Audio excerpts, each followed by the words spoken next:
Y bueno, con las indicaciones dadas, adelante, doctor, queda en el uso de la palabra.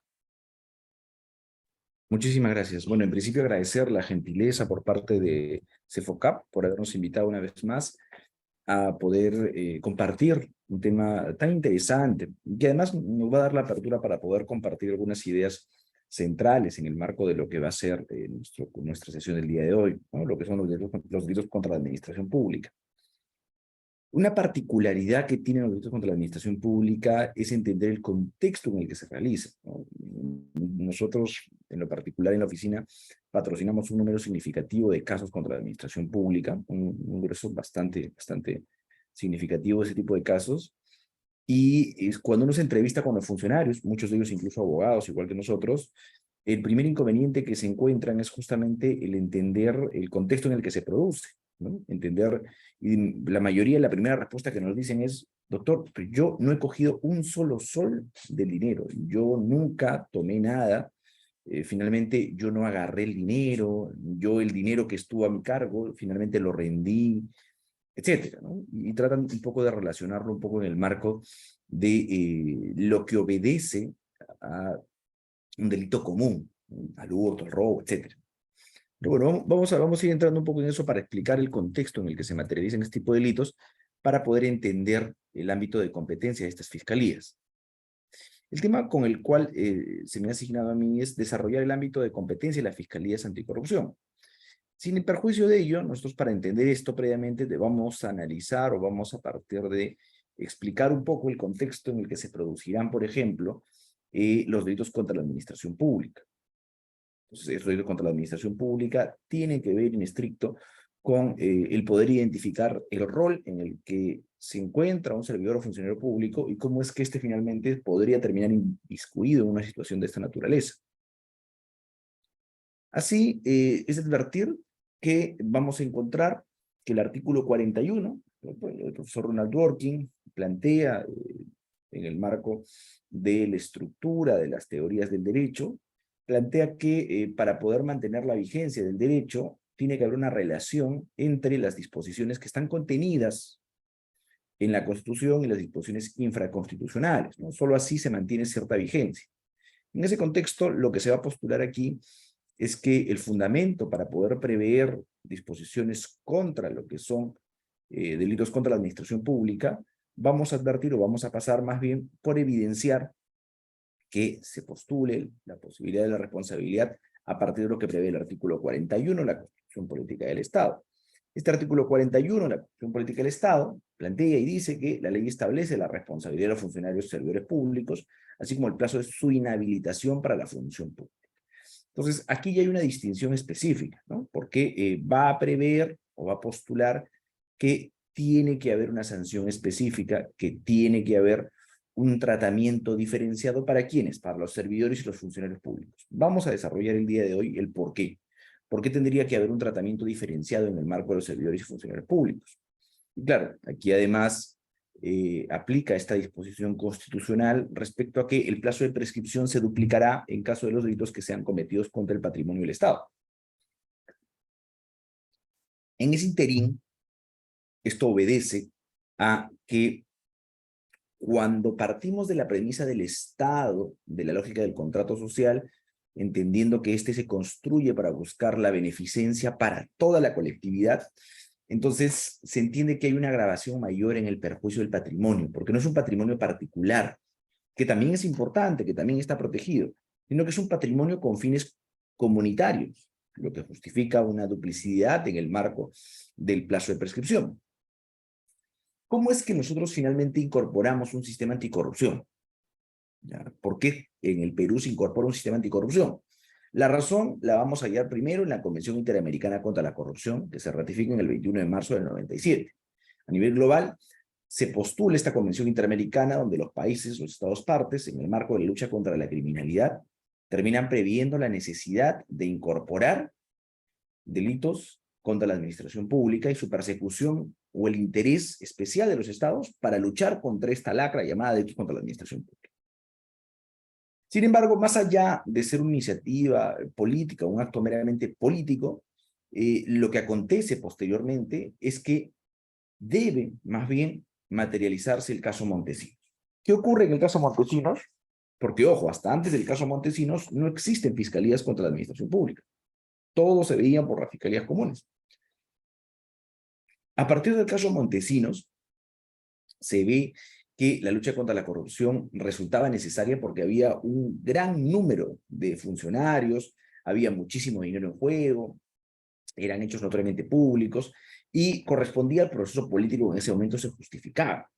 No solamente era el caso Montesinos siendo grabado, entregando dinero, sino que además, recordemos, cuando ingresa Toledo, la marcha de los cuatro suyos y todo el discurso pro democracia que se construye posteriormente, es un discurso que está orientado justamente a evidenciar actos de corrupción previos. Esto genera a su vez la necesidad de que el Estado, desde su frente, demuestre la necesidad de enfrentar directamente a la corrupción. Y a partir de eso, se crean las fiscalías especializadas en delitos contra la administración pública. Primero, como una fiscalía única para poder investigar los casos Vladimiro Montesinos, y ya luego como fiscalías especializadas. Una práctica que, por cierto, es muy común, ¿no? O sea, verifiquemos aquí lo que ha pasado en el caso Odebrecht, ¿no? En el caso Odebrecht aquí se ha planteado, por ejemplo, el equipo especial, que está a cargo de todos los casos vinculados con Odebrecht. No hace mucho, tratando un poco, creo yo, de englobar los delitos que se pueden generar en determinados espacios de la toma de decisiones, se ha creado las fiscalías especializadas contra la corrupción del poder, ¿no? Que busca un poco tratar de resolver o perseguir aquellos delitos que estuvieran vinculados con la administración pública, pero desde las altas esferas del poder, llámese el presidente, ministros, etcétera, ¿no? Con algunas particularidades, porque finalmente la Constitución ha previsto que la investigación a los aforados, llámese ministros y presidente, le compete a la Fiscalía de la Nación, ¿no? Pero aquellos que tienen algún tipo de relación, una suerte de brazo operativo de investigación, está a cargo de esas fiscalías. Cosa que tiene esto tiene a su vez algún grado de complejidad, como lo vamos a ver en algún momento.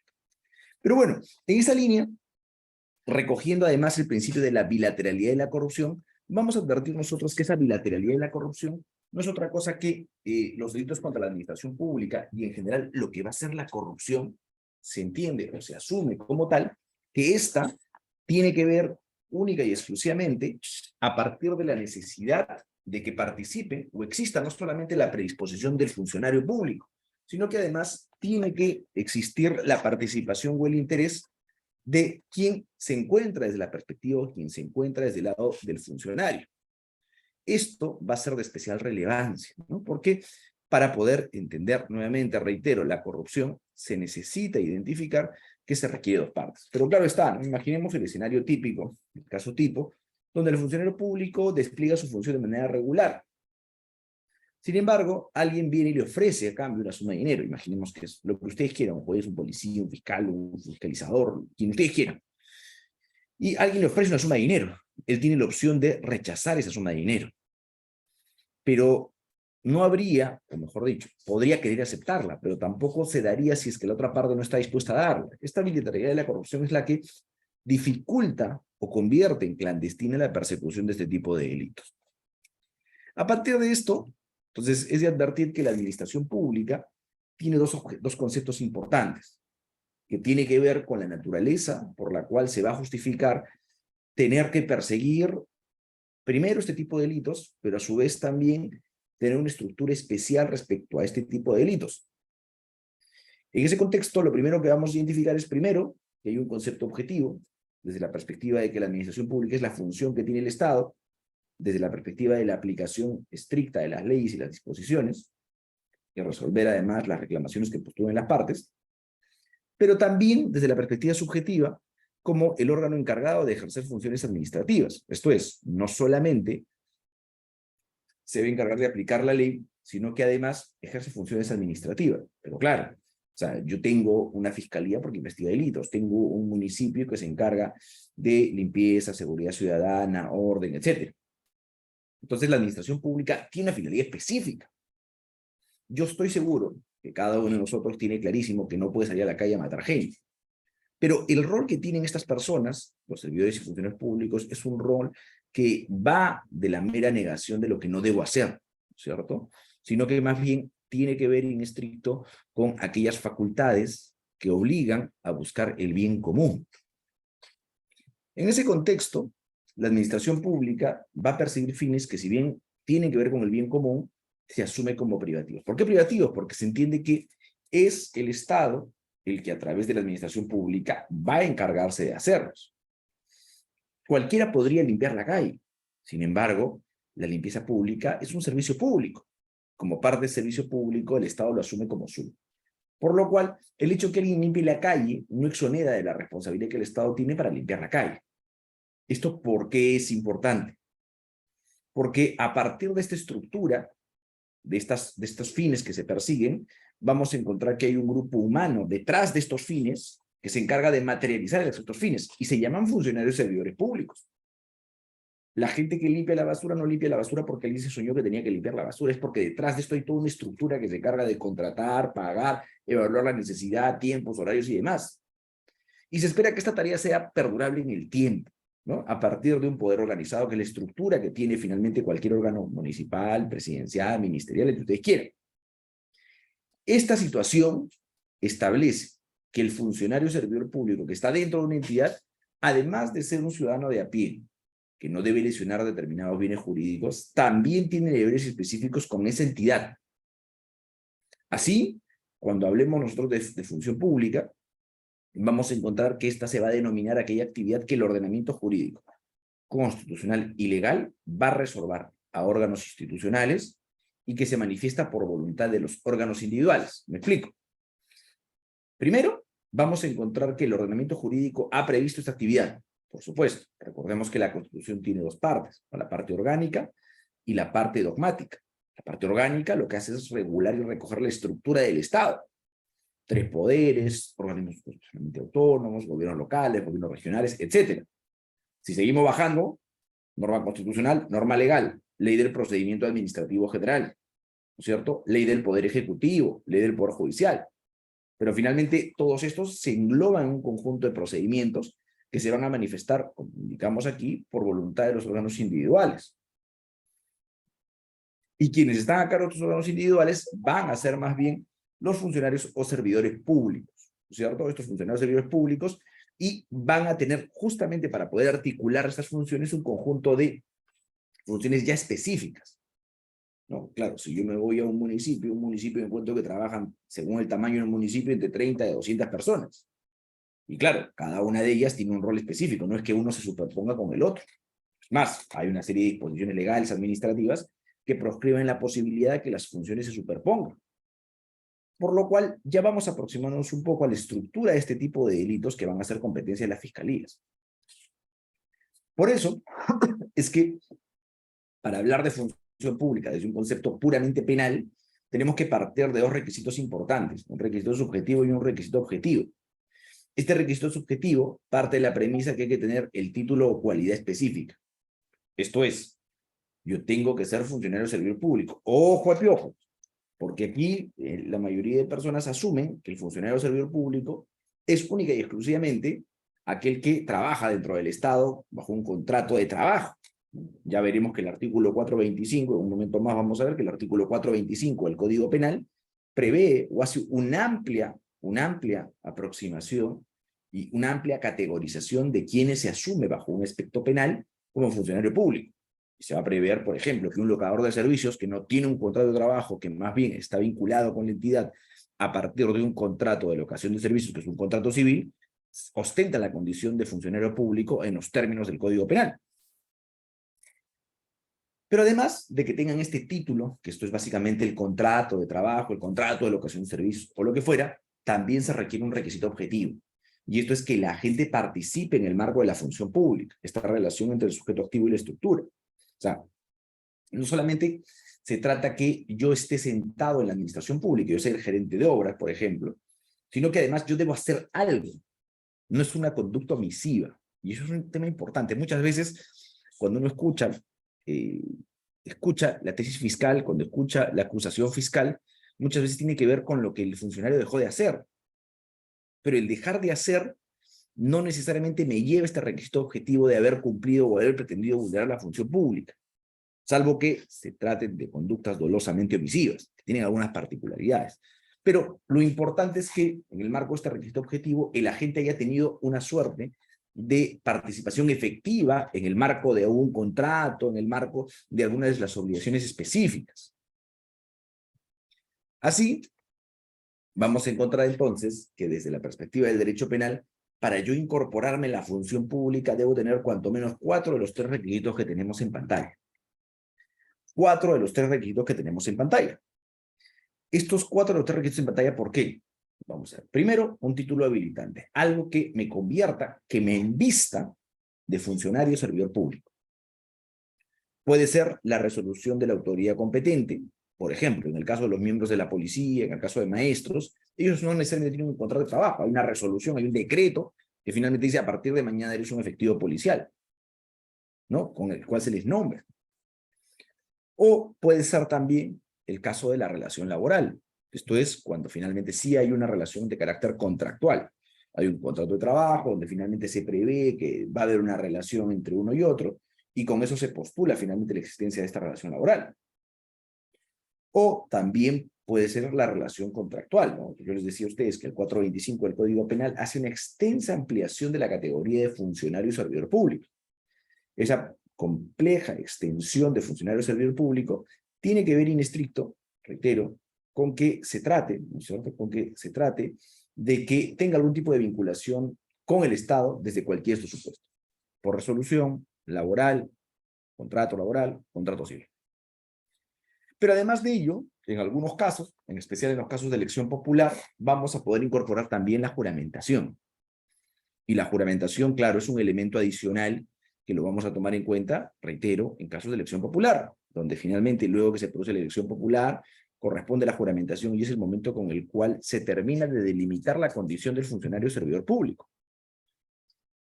Así, vamos a identificar además que para poder incorporarse en el marco de la función pública, esto es, en el marco de la imputación como consecuencia de un delito contra la administración pública, también será necesario que se pueda identificar una función.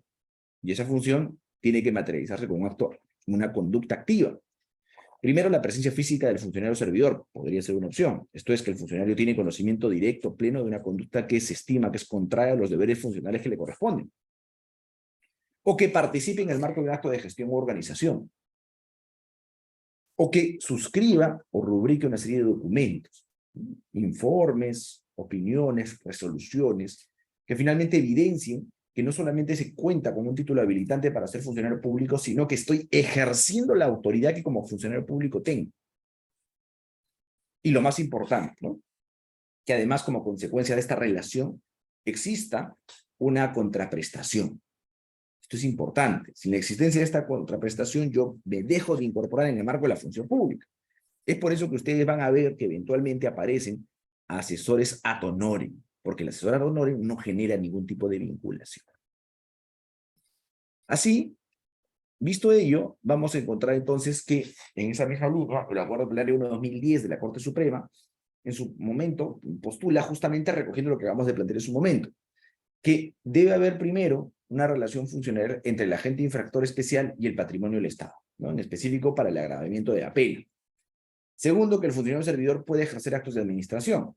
Esto es, que esté dentro de mi ámbito de competencia, porque si no está dentro de mi ámbito de competencia, por más que yo podría haber querido lo que yo quiera, no me pueden condenar. Tiene que estar dentro de mi ámbito de competencia. Y que hay una fuente de atribución, como lo hemos visto, ¿no?, un contrato, una resolución, un nombramiento, un contrato civil, lo que fuera. Así vamos a identificar, ya entendiendo un poco ya el contexto de la administración pública, vamos a identificar nosotros que lo que se pretende desde la perspectiva del derecho penal es garantizar la indemnidad de la función pública. Esta indemnidad de la función pública tiene que ver, in estricto, con que podamos perseguir o podemos garantizar, ¿no es cierto?, el correcto funcionamiento de la administración pública. Este correcto funcionamiento de la administración pública, en parte de la premisa, no solamente de que se pueda garantizar la eficaz prestación de los servicios públicos. Esto es, que yo pueda contar con un servicio de recojo de basura, de seguridad ciudadana, de limpieza pública, etcétera, ¿no es cierto? Sino que además se preserve su funcionalidad. Y esto es importante, ¿no? Yo dicto un curso bastante interesante sobre lo que es la teoría de la responsabilidad y la responsabilidad en general, y allí más o menos entramos un poco a analizar el contexto de cómo funciona el Estado, ¿no? Porque para entender la lógica de los delitos contra la administración pública, uno previamente tiene que revisar el Estado y su estructura.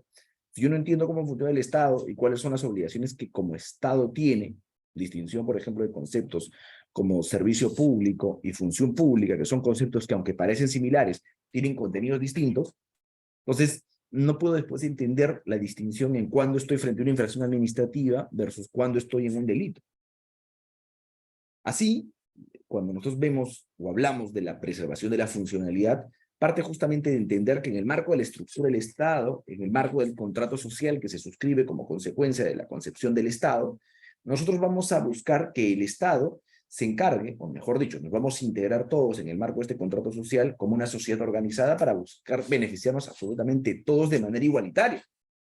Es decir, yo decido firmar un documento llamado Constitución, me adhiero a esa Constitución porque siento que esta me beneficia. Es más, si yo veo hoy las protestas al costado, veo las protestas que ocurren en las calles, es un poco eso. Oye, yo estoy adherido a esa Constitución, pero siento que esa Constitución no me da lo que yo necesito. Y por eso la gente marcha, protesta y demás. Porque siente que esa Constitución no le da lo que ellos necesitan. Más allá que del texto expreso, entendamos que existen, ¿no? Porque claro, si yo les pregunto a ellos, señores, a ver, ¿usted tiene trabajo? Sí, la Constitución dice que tiene derecho al trabajo, lo tiene, ¿no? Y claro, y entendiendo la naturaleza propia además de ese tipo de disposiciones. Entonces, cuando nosotros hablamos de la preservación de la funcionalidad, tiene que ver básicamente con que las personas crean que el sistema funciona. Ahora, claro, recordemos siempre que el derecho penal parte de un deber ser, no de un ser, ¿no? Y lo digo ¿por qué? Porque cuando hablo de la preservación de la funcionalidad, uno pensaría que, claro, esto debe funcionar cual reloj, ¿no? Tengo que revisar si cual reloj tiene que avanzar manecilla por manecilla. No debe atrasarse un solo segundo. Y claro, si yo volteo, lamentablemente en nuestro país, cualquier servicio público, o la mayoría de los servicios públicos, para no generalizar, carecen de esa funcionalidad que uno esperase. El claro ejemplo con el cual siempre se usa, por ejemplo, es el seguro social, ¿no? Sacar una cita, ¿cuánto tarda sacar una cita? Etcétera. Pero bueno, lo que va a ser objeto de protección desde la perspectiva del derecho penal es justamente la preservación de la funcionalidad. Pero además también el normal desenvolvimiento y el debido ejercicio de estas funciones, ¿no? Para que podamos continuar generando la prestación de servicios públicos, para que se pueda generar esta normal prestación de servicios públicos. Esta normal presentación de los servicios públicos tiene que ver en estricto con que se pueda identificar, entre otras cosas, ¿no es cierto?, no solamente el funcionamiento, sino que este funcionamiento parte de una estructura previa. Esto es, cuando a alguien se le ocurrió construir el Estado, cuando alguien dijo que ese Estado debe tener, por ejemplo, un poder judicial, estableció que se tenga una estructura jurisdiccional y administrativa. Y entonces, en la medida que esta estructura, además, tiene un conjunto de personas que están trabajando en el marco de ella, se convierten en una suerte de engranaje, donde frente a la paralización de alguna de estas engranajes, genera la aparición de todo el sistema. Es por eso que se busca preservar la funcionalidad pública, la función pública, porque se pretende que el sistema funcione de manera adecuada, sin mayor observación. De ahí, una distinción importante, básicamente teórica, pero que finalmente tiene reflejos para discutir temas de responsabilidad, es la distinción entre funcionario y servidor público. Y digo que única y exclusivamente para discutir, o en todo caso, tratar de reflexionar sobre las diferencias entre funcionario y servidor público, pero desde una perspectiva enteramente administrativa. Como ya lo hemos indicado al inicio, el artículo 425 del Código Penal no hace distinción alguna entre funcionario y servidor público. Es más, amplía el catálogo de quienes pudieran ser considerados funcionarios públicos. Entonces, para esto es un tema completamente inocuo. Seguramente para la determinación de la responsabilidad administrativa sí será relevante, pero no es inocuo para la responsabilidad penal. Lo que no quita la necesaria revisión de esto para poder entender cuándo salimos o cómo podemos salir del marco de la responsabilidad penal. Así vamos a encontrar nosotros que la Ley Marco del Empleo Público, contenida en la Ley 2875, es una de las primeras leyes que busca tratar de articular un único régimen laboral. Esto es un tema, es un ideal, es un ideario, ¿no?, no quisiera que sea una quimera, pero es un ideario que el Estado peruano siempre ha tenido, ¿no? Y es que si yo soy trabajador de la municipalidad de Yauyos y soy asistente administrativo en la municipalidad de Yauyos, podría irme a trabajar sin más ni más como asistente administrativo en la presidencia de la República, o podría irme como asistente administrativo al Seguro Social, o podría irme a cualquier entidad del Estado como asistente administrativo. Porque como la ley marco del empleo público siempre ha buscado unificar, ha buscado que todos los perfiles sean únicos y yo pueda migrar de la entidad, generando una suerte de carrera pública. De tal manera que el servidor o funcionario público ingrese a la carrera y se quede en la carrera, de tal manera que tenga la posibilidad de crecer así.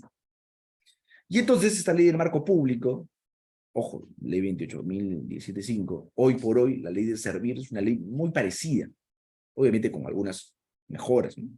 Pero finalmente es muy parecida. Buscan generar siempre esta lógica de un único sistema de contratación pública, de recursos humanos, claro está. Y entonces esta ley marco del funcionario público, del empleo público, preveía 3 categorías, todavía vigentes, por supuesto, por lo menos aquellos que están en el marco del decreto legislativo 276. El funcionario público por elección popular de nombramiento, ¿cierto? Que era el de más alto nivel, el que toma decisiones, el que toma actos de administración y de gestión. El empleado de confianza, que puede abonar a las decisiones de este, tiene también capacidad de decisión. Y el servidor público, que tiene categorías de directivos, ejecutivos, especialistas o de apoyo. Todos ellos forman parte de este engranaje llamado función pública. Luego, si nosotros revisamos lo que prevé el Código de Ética de la Función Pública, este Código de Ética de la Función Pública no hace otra cosa que, más bien, entrar y decir que el empleado, el funcionario o el servidor de las entidades en cualquiera de los niveles jerárquicos, sin importar si es contratado, nombrado, designado, de confianza o electo. Y entonces aquí pareciera que se aproxima a lo que prevé el 425 del Código Penal. Y digo que pareciera. Pero si ustedes revisan al detalle la redacción de este Código de Ética, lo que va a señalar es básica, única y exclusivamente solo respecto a cualquier tipo de contrato laboral, no así respecto a los contratos civiles. Entonces, el Código de Ética, para el Código de Ética de la Función Pública y exigirle en apariencia el Código de Ética de la Función Pública, vamos a ver que se hace referencia necesariamente a la existencia de un contrato laboral. Por eso hablan del empleado público, el funcionario o el servidor de las entidades de la administración pública, ¿no? Entonces, ese tipo de elementos van a ser centrales, van a ser identificables para efectos de ello. Entonces, vamos nosotros a deber y tenemos que identificar justamente ello para poder, en todo caso, hacer referencia a lo que el empleado público, el funcionario o el servidor deba tener en claro al respecto. ¿Ok? Entonces, ese tipo de elementos van a ser centrales para efectos de identificar las distinciones entre funcionario y servidor público. De otro lado, la Ley Orgánica del Sistema de Control de la Contraloría de la República hace referencia a que el servidor o funcionario público, sin importar el régimen laboral, porque claro, lo que pasa es que cuando aparece esta ley ya teníamos diversas categorías como los decretos legislativos 276 y el 728. Y entonces aquí dicen, no vamos a hacer una distinción respecto a algún régimen laboral u otro, pero sí es importante que podamos tomar en cuenta que finalmente vamos a entender por funcionario o servidor público a cualquiera que tenga funciones dentro de una entidad estatal. Y claro, aquí ya es mucho más amplio porque, por ejemplo, dice, oye, si tú ejerces funciones en las entidades, entendemos que podríamos incorporar también a aquellos que estuvieran en el marco de un contrato civil. En el marco de este contrato civil, vamos a entender entonces que también podríamos identificar que se produzca, ¿no es cierto? Se produzca una situación en la que podamos identificar estas diferencias entre el funcionario y el funcionario público, ¿no? Entonces, vamos a identificar que se trate, indefectiblemente, de una situación de esta naturaleza, ¿no? Se trate de un funcionario servidor público que, más allá del régimen laboral que se encuentre, mantenga un vínculo laboral, trabajador, contractual, o sea, una orden de servicios, o cualquier tipo de relación. Más bien, es una definición que está o se aproxima a la contenida en el artículo 425 del Código Penal. Así, a modo de resumen, podemos esgrimir que se entenderá, pues por definición será el funcionario público, o asumiremos que el funcionario público es, ¿no es cierto?, todo aquel en virtud de una designación legal o especial. ¿Por qué legal o especial? Porque yo puedo ser un funcionario como un efectivo de la Policía Nacional que tiene una designación legal, por amparo de ley, seguido un proceso, ¿no es cierto?, de formación, lo mismo que ocurre con un funcionario diplomático, termino asumiendo función pública, o especial, ¿no es cierto? Podría ser que se trate de un ministro de Estado, cargo de confianza, del propio presidente de la República, un gobernador regional, que de manera continua, bajo forma y condiciones determinadas en una esfera de competencia, y esto es importante, esto es sumamente importante, yo siempre suelo decir, y aquí me faltó resaltarlo, lo vamos a volver a marcar, siempre, y en una esfera de competencia, esto es importante, porque sobre esto se construye uno de los grandes problemas que ocurren en el marco de la función pública, de la administración pública, es que se pretende discutir la responsabilidad penal en el marco de este tipo de delitos a partir de un razonamiento de dominio de hecho, como si fuera un robo, un hurto, una violación. Cuando en realidad aquí lo primero que corresponde identificar es la esfera de competencia. Yo, abogado defensor, me corresponde identificar si está dentro o fuera del ámbito de la competencia del funcionario público a cargo del caso. Entonces, lo primero es ver la esfera de competencia, hasta dónde y qué tendría que podría haber hecho. Como señalamos aquí, constituye o concurre a constituir y expresar o ejecutar la voluntad del Estado. Pero claro, yo les acabo de decir a ustedes, el Estado tiene toda una estructura, un conjunto de engranajes y cada uno tiene un rol específico. Y para eso el Estado ha previsto un conjunto de competencias para cada uno. La competencia del funcionario A, la competencia del funcionario B y la competencia del funcionario D. La competencia de la Gerencia de Seguridad Ciudadana no tiene nada que ver con la competencia, por ejemplo, de la de licencias. Si hay un problema con el otorgamiento irregular de una licencia, nada tendría que ver la Gerencia de Seguridad Ciudadana. Entonces, ¿por qué? Porque la voluntad del Estado respecto a la competencia de la Gerencia de Seguridad Ciudadana es custodiar la seguridad ciudadana. Y la de licencias de funcionamiento es verificar que las personas, o las personas naturales o jurídicas, cuenten con los requisitos que el ordenamiento jurídico ha previsto para garantizar determinados servicios o bienes que pudieran brindar estas. Y siempre orientado en lo más importante, en un fin público. El desvirtuar la finalidad pública de las funciones de estos administrados, de este personal o de estos funcionarios servidores públicos, convierte o nos aproxima justamente a los delitos contra la administración pública. Así, nosotros para poder ir identificando la diferencia, podemos ir identificando la diferencia, ¿no es cierto?, entre lo que será un funcionario y un servidor público. El servidor y el funcionario público, ambos van a servir al Estado para el cumplimiento de los fines del Estado. El Estado tiene fines específicos, que es justamente lo que se denomina función pública, distinto al servicio público. Pero tanto el funcionario como el servidor público van a abonar para que el Estado cumpla con los fines que éste tiene. Sin embargo, el funcionario público sí representa al Estado y el servidor público no lo representa. Obviamente, hay razones que tienen que ver con capacitación, forma de ingreso a la carrera, etc. Por tal razón, el funcionario público tiene capacidad de decisión, el servidor público no tiene capacidad de decisión. Estas distinciones van a abonar justamente a poder verificar los ámbitos de competencia, lo que hemos visto. El funcionario público es elegido designado, mientras que el servidor público va a estar subordinado. Estela, por favor, te escuchamos.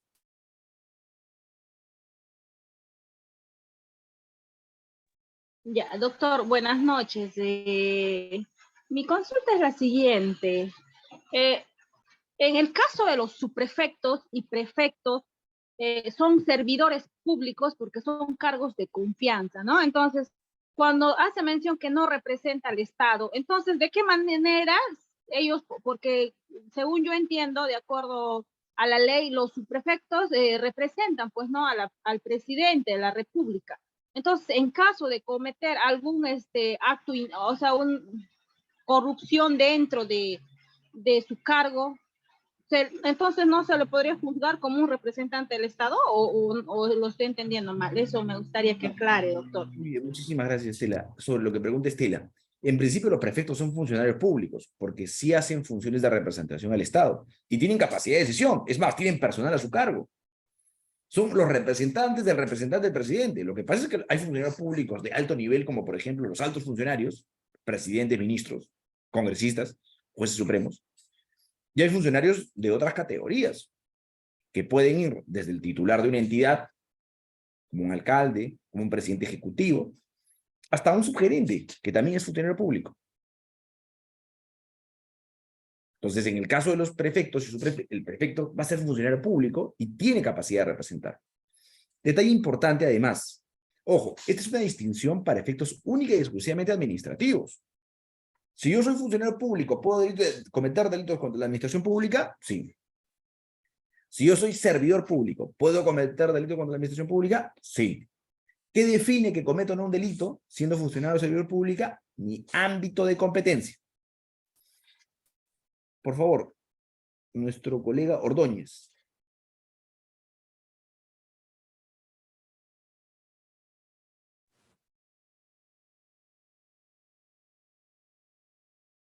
Ordóñez, ¿no lo escuchamos? ¿No se escucha su audio?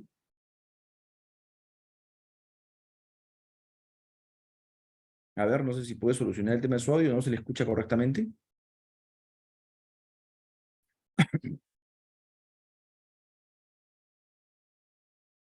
Muy bien, en todo caso reservamos para el final para que pudiera, si no lo puede dejar por el chat igual también la pregunta, no hay mayor inconveniente.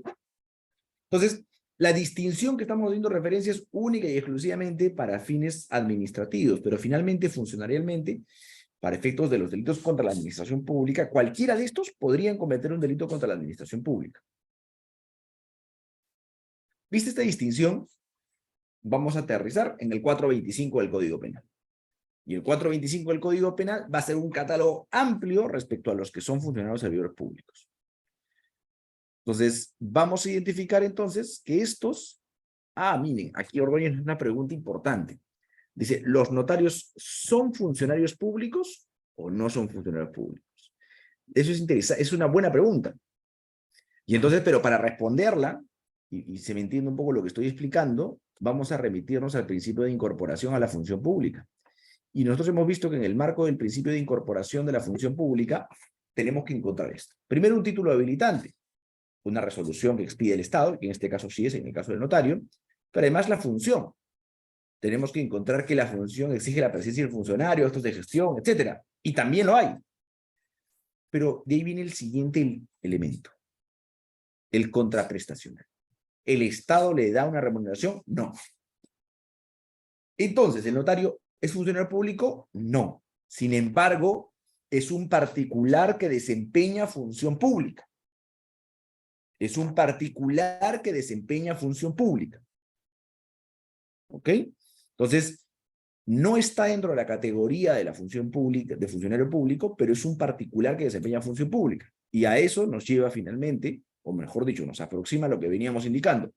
Se entiende por funcionarios servidores públicos, y el 425 señala letra, los que están comprendidos en la carrera administrativa, decreto legislativo 276 antes, hoy carrera, ley 30.057.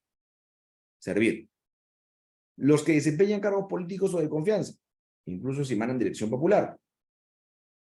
Todo aquel que independientemente del régimen laboral en que se encuentre mantiene vínculo laboral o contractual de cualquier naturaleza con entidades u organismos del Estado, incluidas las empresas del Estado, sociedades de economía mixta, comprendidas en actividad empresarial, etc.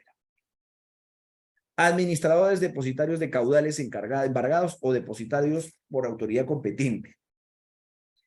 Miembros de las Fuerzas Armadas y Policía Nacional, designados, justo lo que nos pregunta Javier, los miembros de las Fuerzas Armadas y la Policía Nacional, los designados, elegidos o proclamados por autoridad competente para diseñar actividades o funciones y los que indique la Constitución política y la ley. Dice, no me interesa que seas funcionario o servidor público. Para el Código Penal, o sea, para cometer delitos, cualquiera de ellos puede ser o va a ser un funcionario público. Por lo que dentro del catálogo de delitos contra la administración pública, esas conductas que se describen del 382 al 401, la concurren, la realizan cualquiera de estas personas, vamos a encontrar que será un delito contra la administración pública. Por aquí hay otro chat. Los locadores también. también. Por esa razón, ustedes van a ver que aquí el 421, el 425, me corrijo, dice contractual o de cualquier naturaleza, o contractual de cualquier naturaleza. Nilton, por favor. Doctor, en caso de los residentes de obras por contrato también son funcionarios públicos o servidores públicos. Lo que pasa es que, en principio, administrativamente hablando, los locadores no son ni servidores ni funcionarios públicos, son locadores. Para efectos del derecho penal, son funcionarios o servidores públicos. No hay mayor distinción. El Código Penal no los distingue. Porque finalmente, ¿para qué se utiliza esto? Para atribuirles. ¿Por qué? Porque como vamos a ver, los delitos contra la administración pública exige que la persona a la que se le imputa el delito tenga una condición especial. Y esa condición especial es ser funcionario público. Yo me paro ahorita en la esquina, comienzo a dirigir el tránsito, paro un vehículo y le digo, señor, si usted se ha pasado en luz roja, si no me paga 50 soles, le voy a poner una infracción. ¿Cometo algún delito? No, porque yo no soy funcionario público. Por lo menos no un delito contra la administración pública. Me dirán que es coacción, extorsión, lo que quieran, pero jamás un delito contra la administración pública. Pero si yo me he incorporado en la administración pública, sí puedo cometer ese delito. ¿Y quiénes incorporan? El catálogo que estamos viendo aquí. Ordóñez, por favor.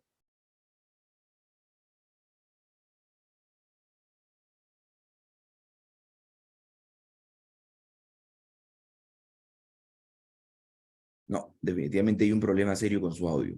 Le sugiero que nos deje por el chat nuevamente. Entonces, lo que me está diciendo el 425 es, oye, por un si acaso, todos los que estoy describiendo en el 425 tienen esa condición especial que exige para imputarles un delito contra la administración pública. Entonces, si tú no estás en ese listado, ampay me salvo y no podría ser imputado por un delito contra la administración pública. Por lo menos no a título de autor, sí a título de cómplice, porque revisaremos el artículo 13 del Código Penal y dice, ¿no?, que puede incorporarse como título de cómplice, así no tenga la condición especial, aquel que abone a la comisión del delito. Que es lo que ocurre regularmente en los delitos de colusión, por ejemplo, donde el funcionario público, que sí cuenta con estos requisitos, se vincula con un particular para beneficiar al particular y defraudar al Estado. Y obviamente ese particular es alguien que no es un funcionario servidor público.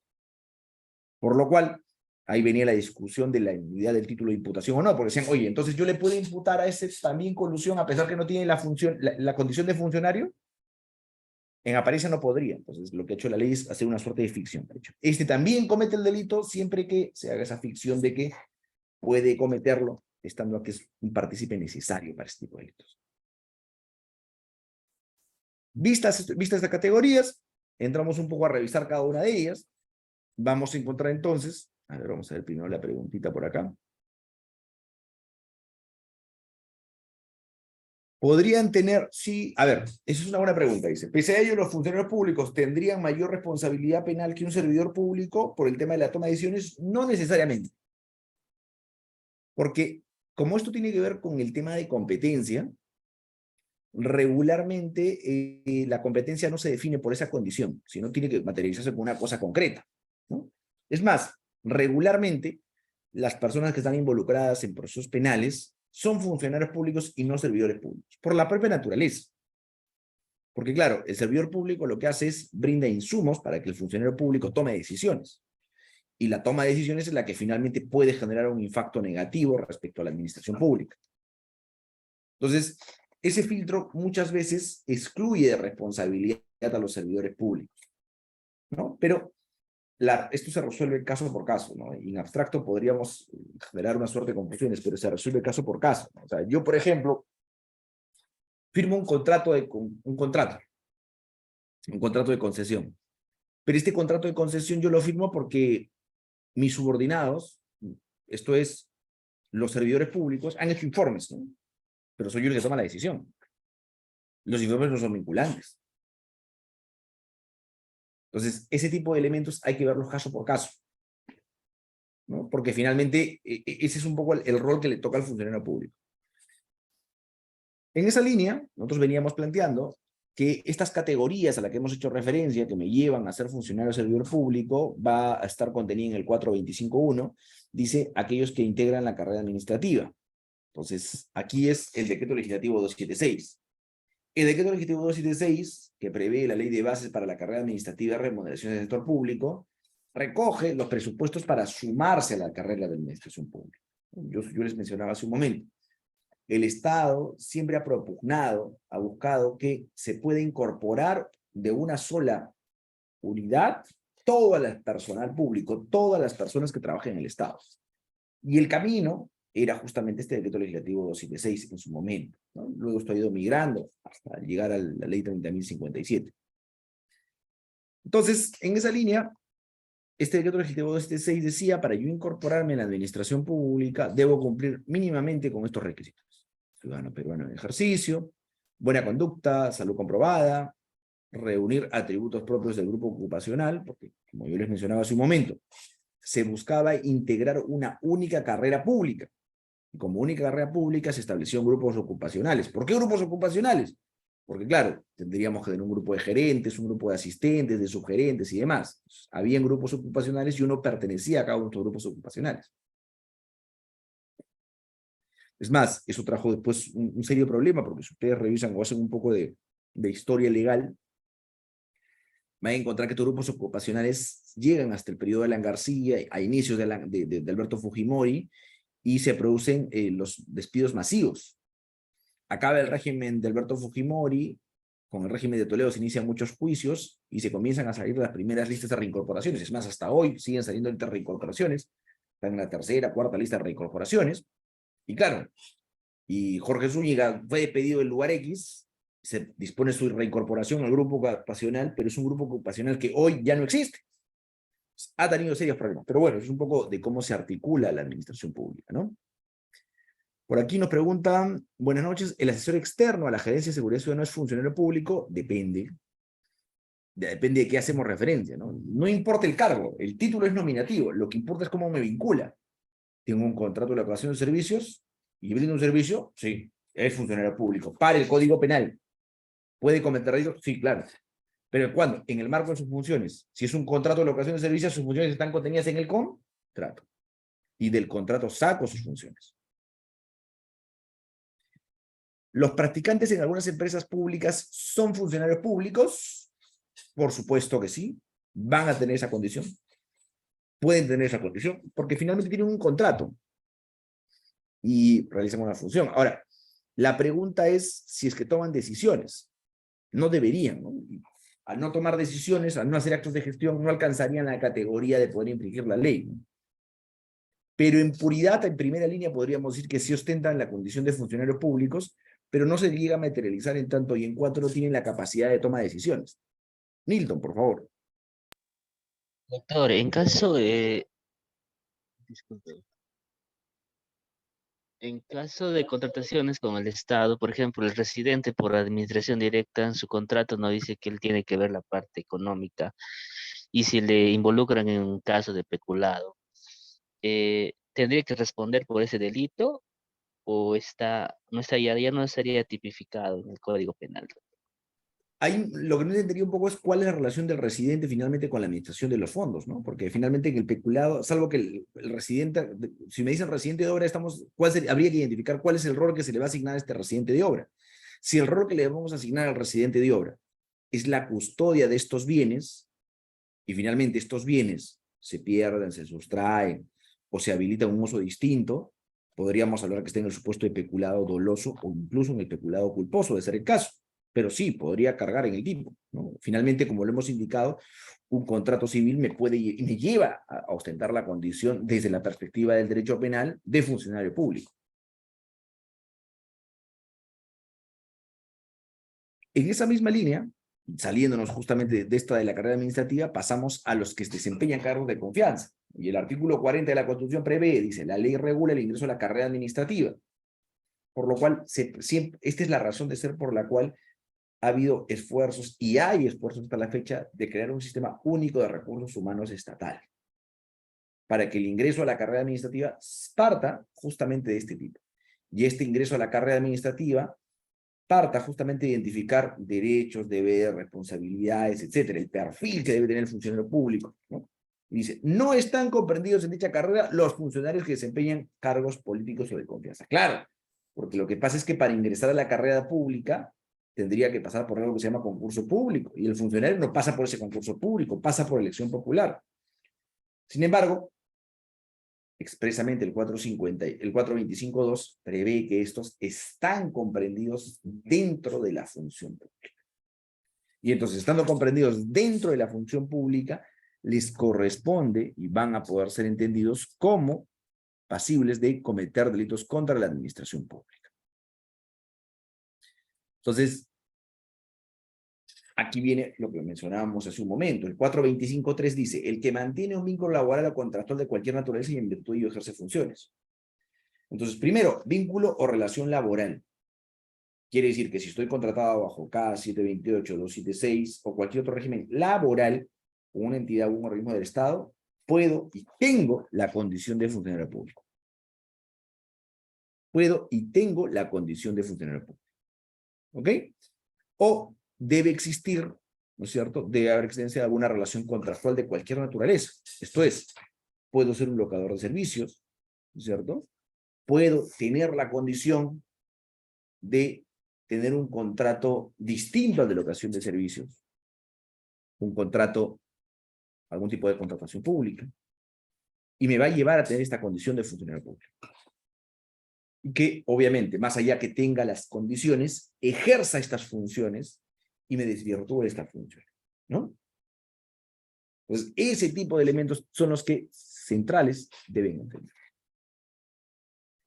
Y es aquí donde nos tenemos un momento más para poder reflexionar justamente sobre la naturaleza de este tipo de delitos.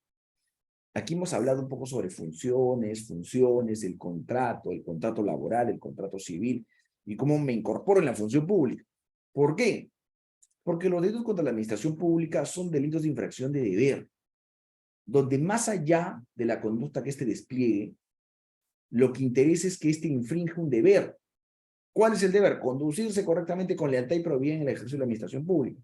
¿Y cuándo me conduzco correctamente con lealtad y probidad en la administración pública? Cuando cumplo mis funciones. Me dice que yo debo custodiar los bienes bajo mi cuidado, debo hacer eso. Se me pierde un bien, incumplí mi función. A menos que se trate de un caso fortuito fuerza mayor. Por lo cual, no interesa el dominio de la situación. Entonces, interesa de especial manera que se pueda identificar cuál es el rol funcional y si es que dentro del marco de su rol funcional incumplió algún deber específico. Muchas veces se confunden los delitos de dominio con los de infracción de deber y entonces dice, bueno, hubo una reunión y en esa reunión estuvieron sentados todos los funcionarios, todos los gerentes. Y en esa reunión se acordó que se le contrata al señor Jorge Zúñiga para tal obra. ¿Todos los gerentes tienen participación en la contratación irregular de Jorge Zúñiga? No. Porque no todos los gerentes tienen deberes respecto a la contratación de una persona en el marco de un ente municipal. Correspondería identificar quiénes, al área usuaria, identificar al área que requirió el servicio, al área que dio la conformidad, pero no todos. Imagínense, se siente en esa mesa el gerente de seguridad ciudadana. ¿Qué tiene que ver el gerente de seguridad ciudadana con la contratación de una persona? Nada. ¿No ha infringido algún deber? No, ninguno. Quizá podríamos pensar que es una infracción administrativa porque ha participado, ha tomado conocimiento, un hecho ilícito, una omisión de funciones porque debía haberlo denunciado, lo que quieran, pero nunca un delito contra la administración pública.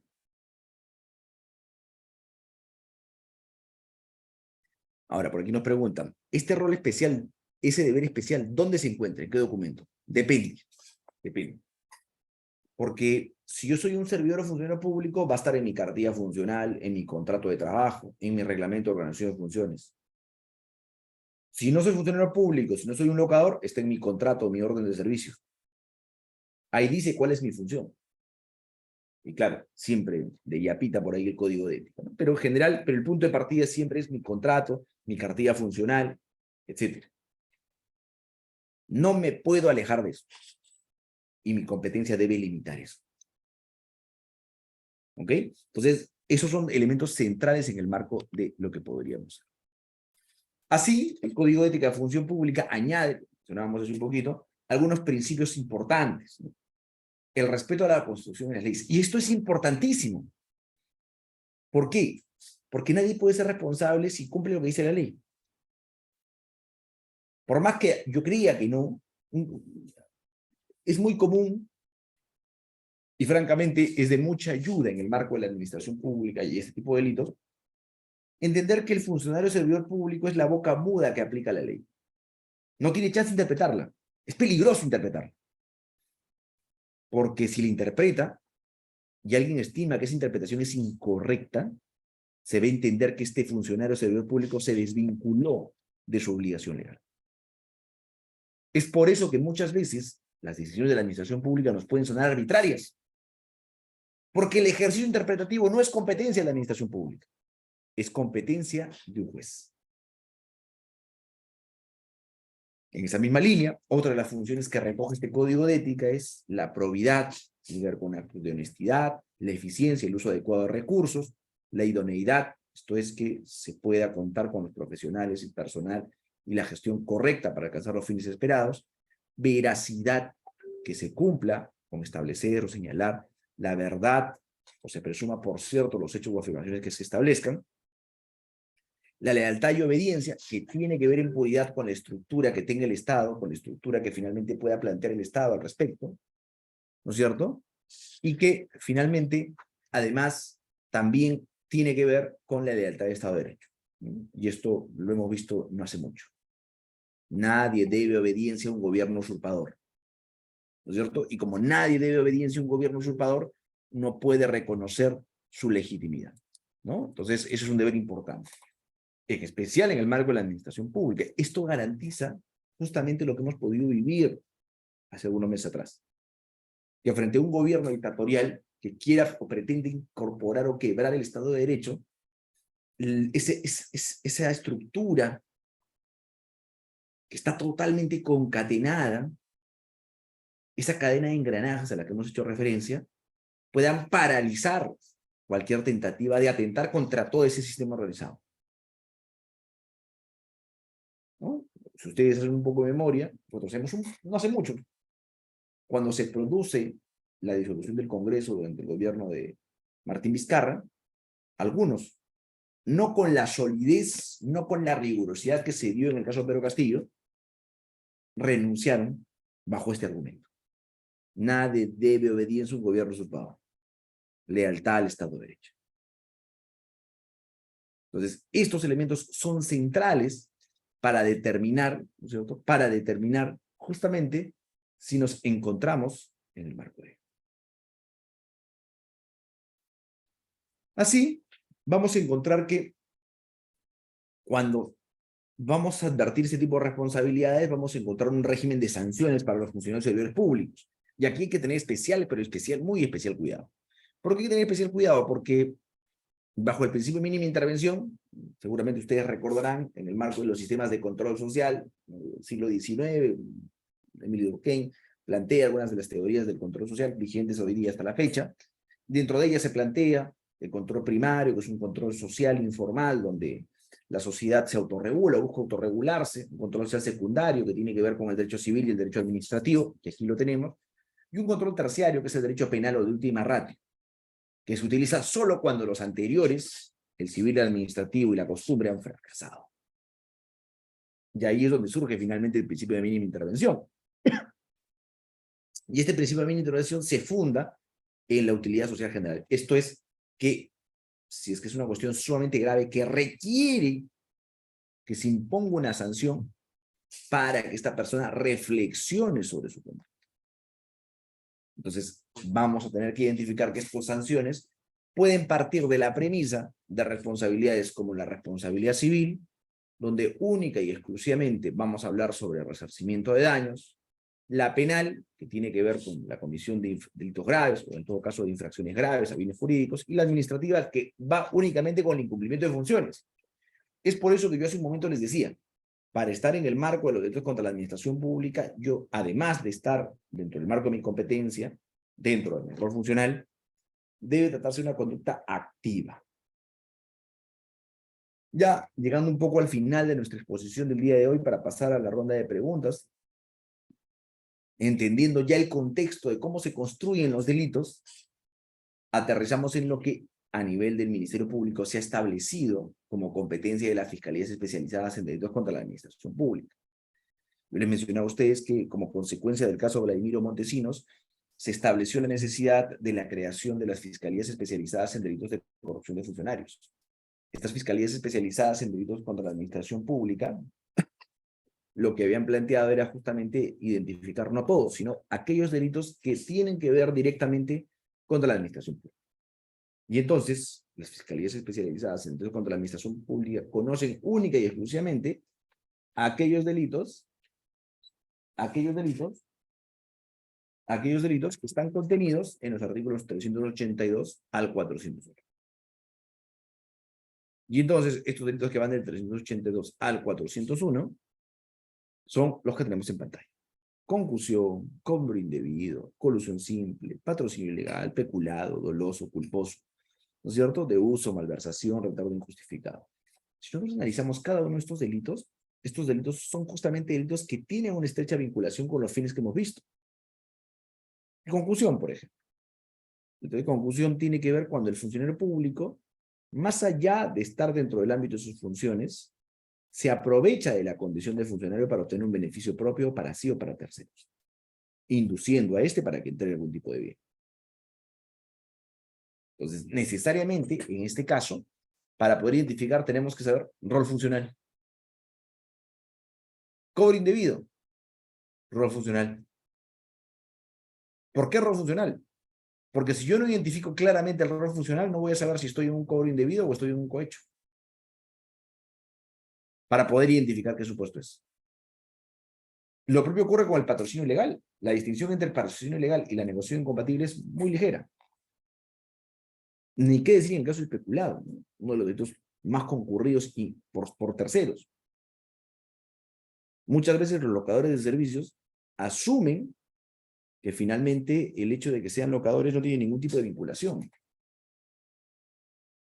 Un residente de obra, no hace mucho, veíamos un caso en el que un residente de obra decide apropiarse de 5 puertas y eso le justificó una condena por peculado por apropiación. El residente era un contrato por locación de servicio. El residente en su razonamiento dijo, no me has pagado 3 meses, me voy a cobrar con las puertas. ¡Pum! Me quedo con las puertas. Contraloría viene y pregunta, ¿dónde están las puertas del colegio que faltan? Ah, se las llevó el residente. ¿Por qué? Porque no me pagaron, no me importa. Peculado por apropiación. Condenado. Malversación. Delito específico. Función específica en el marco de la administración de fondos que tienen partidas definidas. Cohecho, ya ni qué decir. Todas las categorías de los cohechos. El pasivo, el activo, el específico, el impropio, el propio, etc. Vinculados con el cumplimiento no de las funciones específicas. Y cerrando con el enriquecimiento ilícito. Aquel que se da cuando el funcionario servidor público, más allá de los bienes y rentas que éste declara, ostenta una cifra o una cantidad de dinero no justificada en virtud de sus ingresos declarados. Entonces, vamos a encontrar que la competencia de estas fiscalías va a ahondar específicamente en todos estos delitos. Entrar a cada uno de ellos justificaría que tengamos una sesión por cada uno de ellos. Cosa que me encantaría, pero sin lugar a dudas el día de hoy no va a poder ser.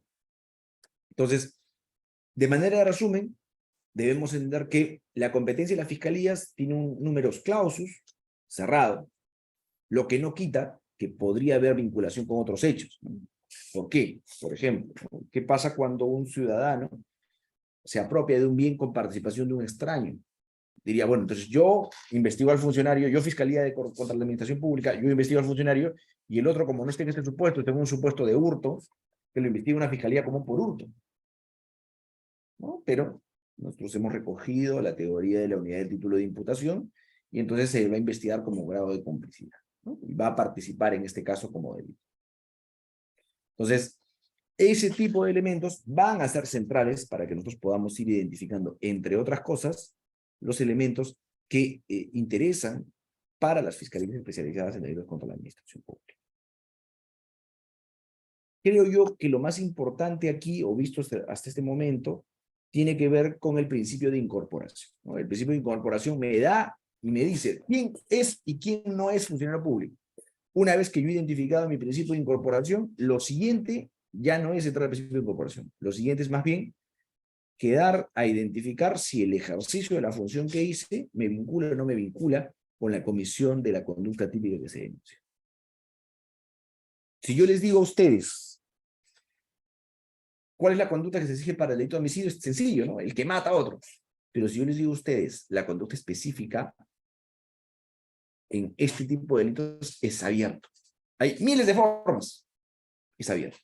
Porque lo que interesa no es la conducta, porque no es un delito de dominio. Lo que interesa es cómo se infringe el deber.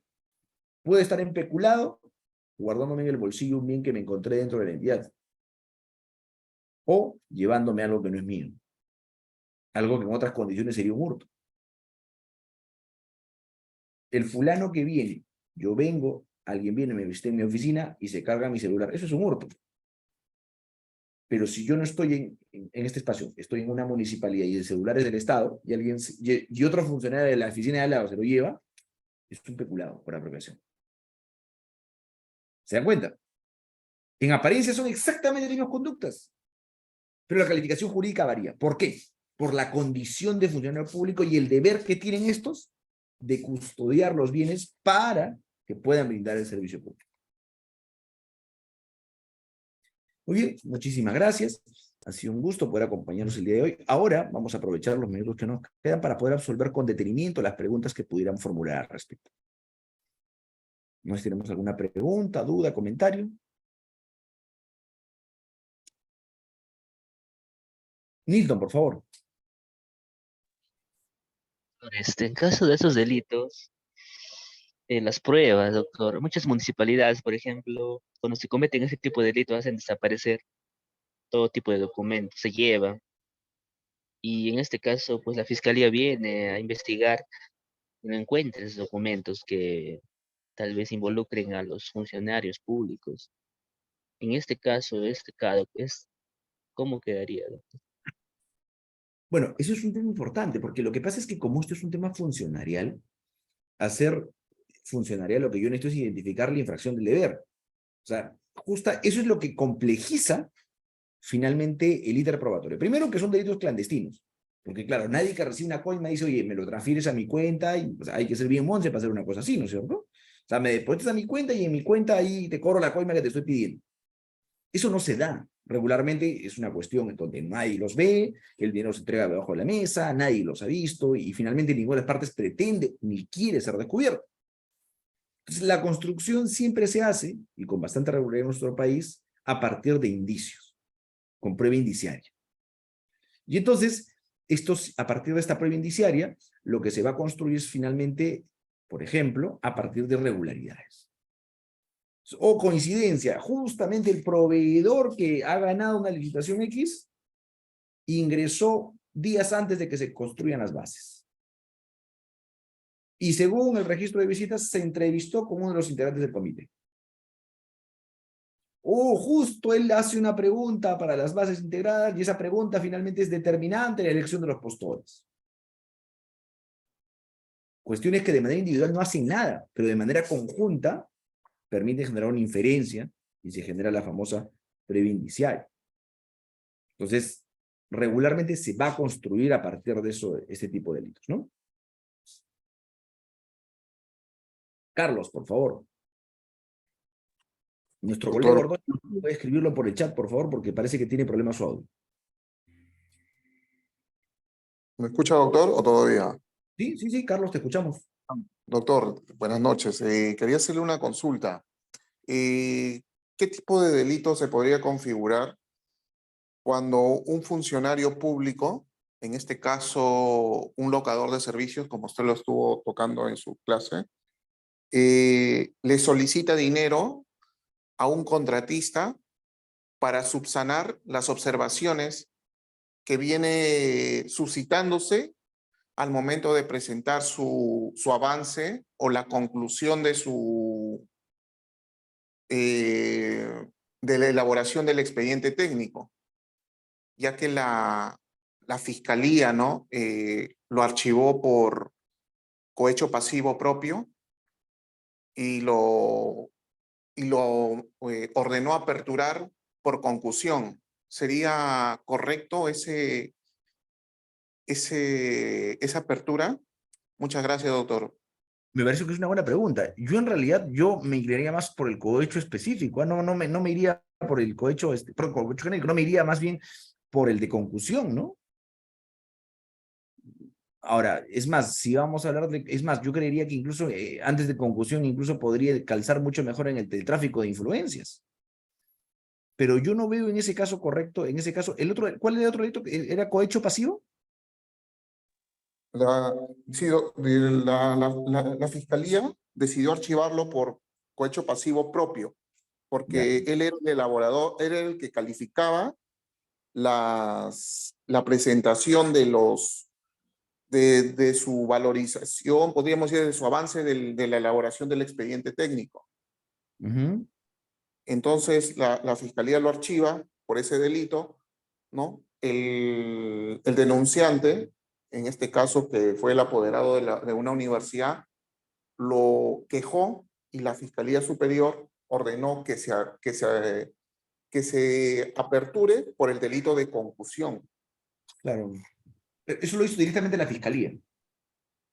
La Fiscalía Superior, claro. No. Para mí, en realidad, sí estamos en el supuesto del cohecho pasivo propio, ¿no? El cohecho pasivo propio dice: el funcionario o servidor público que acepta o recibe, ¿no es cierto? En este caso, entiendo yo que aceptó y es en violación de sus obligaciones o como consecuencia de la falta de ellas. En este caso, asumo que lo hizo en violación de sus obligaciones al aprobar cuestiones que no correspondían. Entonces, para mí, calza perfectamente en el tipo, ¿no? Porque estaba dentro de su competencia aprobar o no aprobar esos cambios, es correcto. Sí, doctor, estaba dentro de sus funciones como locador, como era ingeniero especialista en proyectos, y él tenía que aprobarlo, pero el contratista ya venía presentando su última presentación, disculpe la redundancia, de la elaboración del expediente, porque los dos anteriores habían sido aprobados sin ningún mayor problema, pero en el tercer entregable es donde se suscitan problemas y el contratista presenta reiteradamente, ¿no?, el levantamiento de observaciones, pero es observada por el área, ¿no?, correspondiente. Entonces el contratista le dice: ¿sabes qué, señor contratista? Para que no tengas problemas, yo lo voy a levantar tus observaciones y por ese trabajo te voy a cobrar tanto. Y el contratista acepta y le paga. Y eso fue materia de la denuncia. Ok. Ya, claro. Así plantea las cosas, claro, podría entrar en la confusión. Pero podría entrar, claro, podría entrar, pero es más, yo diría que la conducta en puridad incluso podría llegar a ser atípica, ¿eh? Porque lo que yo entendía al principio era que él aprobaba y entonces le pagan un dinero para que él la apruebe y eso es lo que hace. Pero en este caso no es que él lo apruebe, sino que le encargan que él haga lo que en realidad debería haber hecho el contratista y él finalmente hace esa labor y esto es lo que se aprueba. Entonces, yo creo que ahí sí se va a enmarcar en la conclusión, ¿no? Pero, reitero, todavía me parece incluso que tiene atisbos de ser una conducta incluso atípica, ¿no? Si es que se evidencia, por cierto, de que la razón de ser fue que iba a hacer él el trabajo y no que le iba a entregar dinero para que consiga aprobar, que es otra historia. Así es, doctor. Lo que pasa es que hubo también una conciliación, ¿no? Hubieron varios actos previos que determinaron, ¿no?, esa proposición. Yo también estoy de acuerdo con usted, creo que es un acuerdo particular, ¿no?, de hacer la tarea, ¿no?, del contratista y subsanar, ¿no?, su trabajo que debería haber hecho.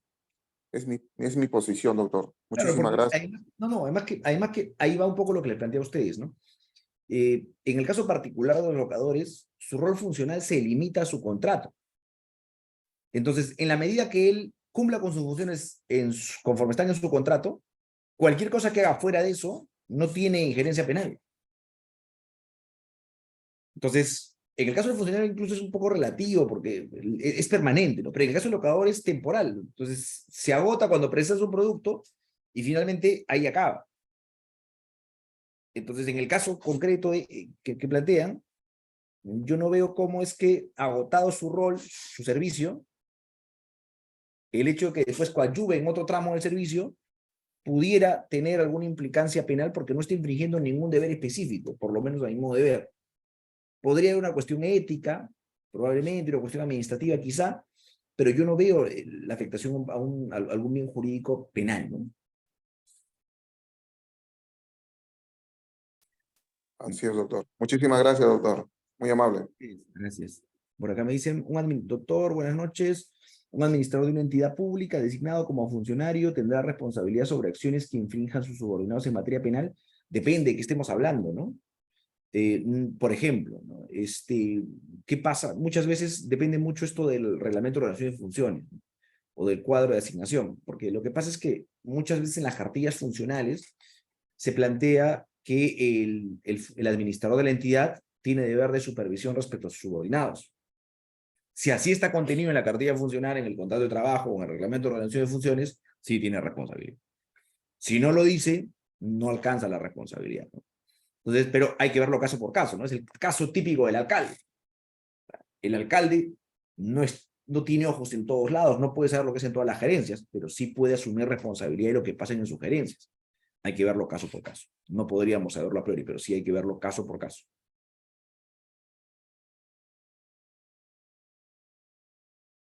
Muy bien, ¿nos llega alguna otra pregunta?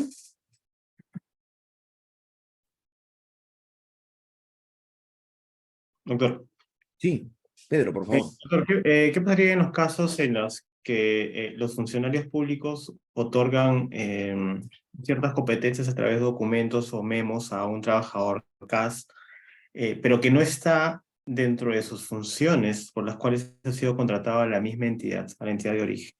Y producto de estas nuevas asignaciones o nuevas funciones que se le asignan mediante estos documentos internos, él comete algún tipo de delito. O sea, ¿podría él exonerarse a una responsabilidad indicando que su contrato que hizo con la entidad no estuvieron especificadas esas funciones que posteriormente se le entregaron? No. No, porque lo que ocurre es que ahí hay dos relaciones distintas, ¿no? Una relación laboral y una relación funcional administrativa. ¿Qué pasa? A mí me contratan para ser mesa de partes, pero luego me dicen que yo integro un comité, o un memorando, y yo voy y me acojo al comité. Es cierto que mis funciones se están apartando de las razones por las cuales me contrataron, y eso lo que va a generar es algo que se llama desnaturalización laboral, donde finalmente podría demandar y plantear que se me reconozca con otro cargo, con otras funciones y otra remuneración. Pero funcionalmente hablando, he cumplido con la función que se me ha encomendado como memorando. Si está mal, más bien me lleva la responsabilidad. Eso además me dejaría abierto un indicio por parte del funcionario que me encarga esa labor de que hay una suerte de acuerdo, colusión, pacto orientado a la comisión de un delito, en especial si es que yo designo a un funcionario no calificado a algo calificado, algo que ocurre, por ejemplo, con las integraciones de los comités.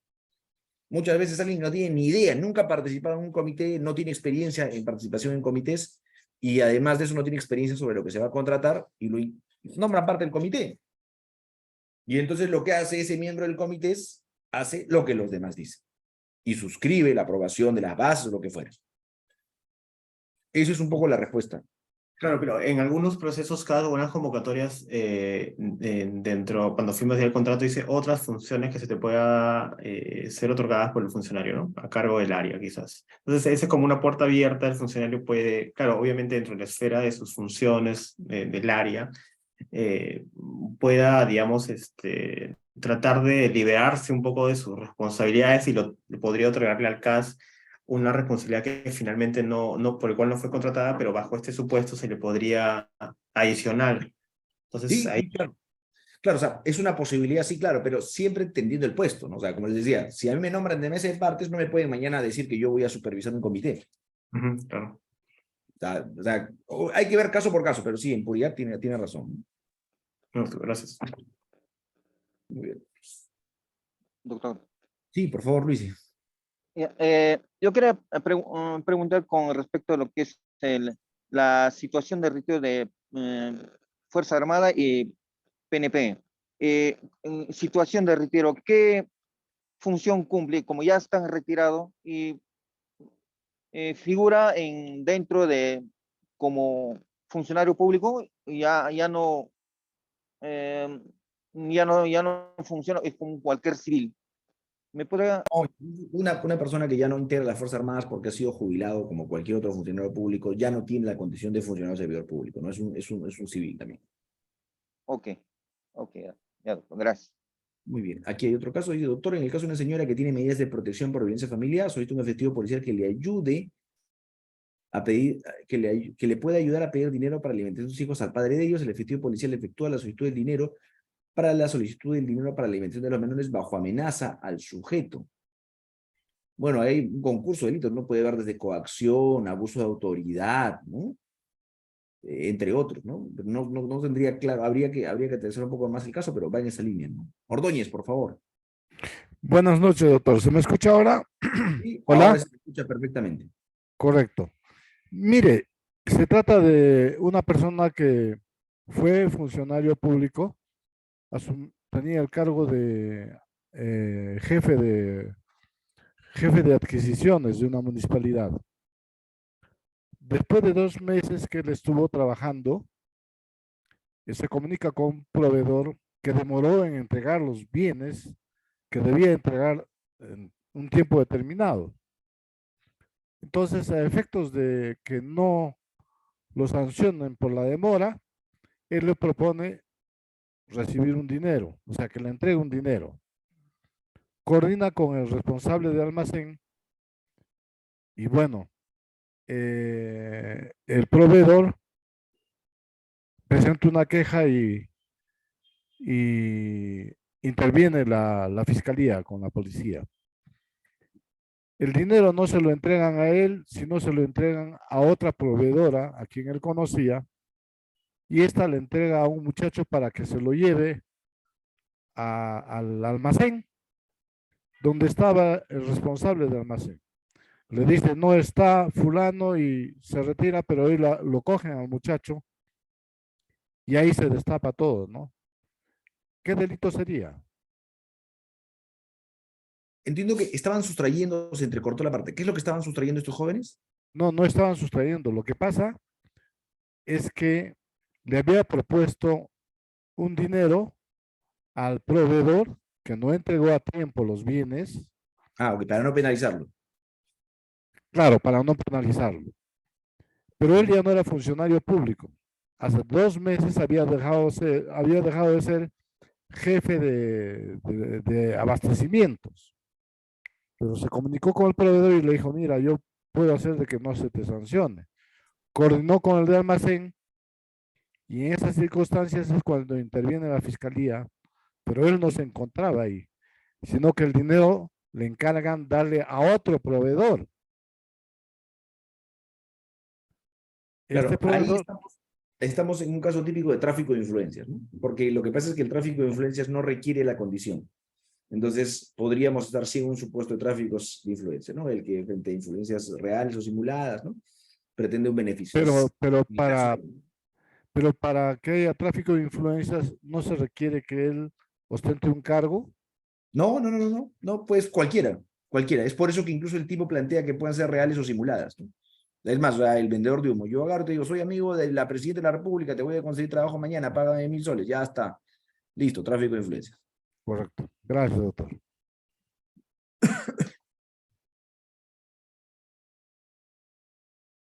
Muy bien, vamos a resolver la última pregunta de la noche. Por aquí me dicen, ya, el caso de la señora. Dice, hay una señora que tiene medidas de protección por violencia familiar, solicita un efectivo policial que le pueda ayudar a pedir dinero para la alimentación de sus hijos, al padre de ellos. El efectivo policial efectúa la solicitud de dinero para la alimentación de los menores bajo amenaza al sujeto. Y en flagrancia, la fiscalía inicialmente lo tipifica como cohecho pasivo y posteriormente lo cambia a concusión. Se puede imputar por concusión la petición de dinero para alimentos, teniendo en cuenta que no hay proceso de alimentos previo. Justamente ese hecho de que no hay un proceso de alimentos previos va a convertir esto en concusión, ¿no? Yo creo que sí podría haber ahí concusión, más bien porque se pretende tener un beneficio patrimonial para un tercero, induciéndolo, ¿no? O sea, yo creo que sí concurre completamente en el tipo, ¿ah? Ahí sí, a contrario de lo que ocurría hace un momento, vamos a encontrar que sí concurre en el tipo. El delito de concusión dice el funcionario o servidor público, ¿no es cierto?, que abusando de su cargo, el policía está abusando de su cargo porque él no tiene competencia de cobro de dinero de alimentos, obliga o induce a una persona a dar o prometer indebidamente para sí o para tercero, en este caso es la madre, el beneficio patrimonial. Calza perfectamente en el tipo. O sea, yo sí creo que ahí sí estamos frente a un caso típico de concusión, ¿no? Y obviamente él se ha apartado de sus funciones. No es un cohecho propiamente dicho, porque finalmente en el cohecho él tendría que haber tenido un deber específico, él tendría que haber estado dentro de su rol funcional, él tendría que haber cumplido con el rol funcional de detenerlo, o incumplido con su deber funcional de liberarlo, ¿no? Pero no es el caso. Entonces, en ese caso típico, vamos a encontrarnos necesariamente en ese supuesto. Muy bien, yo quiero agradecer una vez más la gentil invitación por parte de CEFOCAP para participar de esta actividad académica, felicitarlos por la calidad de actividades que están realizando y en especial de quienes nos acompañan en la sesión del día de hoy. Sin lugar a dudas, una parte la hacemos nosotros, compartiendo algunas ideas, algunos ejemplos, pero sin lugar a dudas, creo yo que la parte más enriquecedora siempre es la participación de todos y cada uno de ustedes, porque abona no solamente en el aprendizaje suyo, sino también de quien habla. El derecho se aprende ejerciendo, se aprende con caso por caso, no solamente en la teoría. Nilton, por favor. Doctor, disculpe, antes de que se vaya, en caso de las pruebas grafotécnicas, eso sí me estaría ahí en el Poder Judicial de falsificación de firmas, ¿qué tan válido es? ¿O lo toman en cuenta o solamente toman en cuenta el contrato, doctor? Por ejemplo, Depende del si contexto, en claro. función de su cargo el funcionario público dice, no es mi firma, y efectivamente no es mi firma, pero ejerció el cargo, en ese caso, ¿cómo es? Bueno, lo que pasa es que ahí sí es relevante, porque si tú, primero, si no es tu firma, el documento no te vincula, pero además no tenías conocimiento, sí te puedes vincular, pero no puedes decir, oye, no es mi firma. Algo que ocurre, por ejemplo, muy práctico en la Policía Nacional. Si alguna vez han estado en alguna comisaría, ustedes habrán visto que la mayoría, el 90% de la Policía Nacional tiene por práctica usar el sello del comisario. Sacan una citación y pam, pam, juegan los sellos, tan, y firman, listo. El comandante firmó. Pero en puridad, ¿eso es ilícito? Depende.